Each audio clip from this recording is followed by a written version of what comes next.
Շնորհակալություն, պարոն Ամստերդամի ճշտվող հարց, դուք ասացիք, որ Պետյանի գործը, որպես այդպիսին եզակի է, այս դեպքում որպես փորձառու մասնակետ, ինչ հանգուցալուծում եք ենթադրում եւ արդյոք այդ գործը հանգուցալուծվելուց հետո արդեն նոր միջադեպային իրականություն պետք է դառնա միջազգային արդարադատության մեջ, կխնդրեմ բարձրացնեք այս մասով։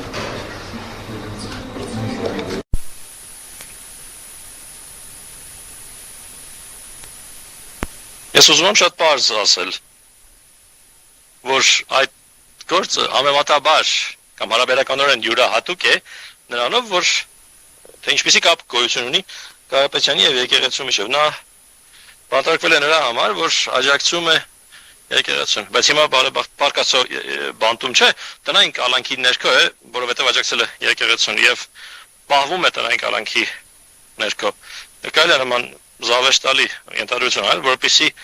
նա դեմ հանդիման քարոզարշավի չմասնակցի, չկարողանա մասնակցել Հայաստանում։ Ես այլ շատ պոպուլյար քաղաքական առաջնորդների ներկայացում եմ, ինչպեսին օրինակ Բոբի Ուայնը Ուգանդայում, որ ստիպված եղավ Ուգանդայից փախչել։ Տանզանիայում մենք ընդդիմության առաջնորդի ներկայացուցիչն ենք, քաղաքական կուսակցությունների, ընդդիմադիր կուսակցությունների ներկայացուցիչն ենք, եւ Կարապետյանի գործը յուրահատուկ է։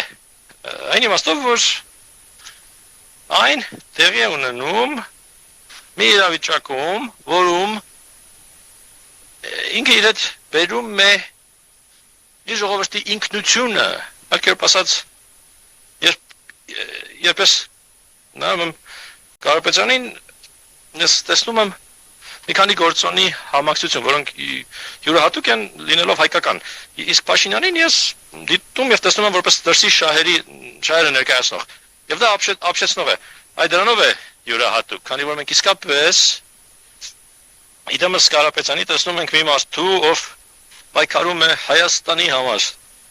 եւ իդեմս պարոն Փաշինյանի մարդ, ով կարծես ավելի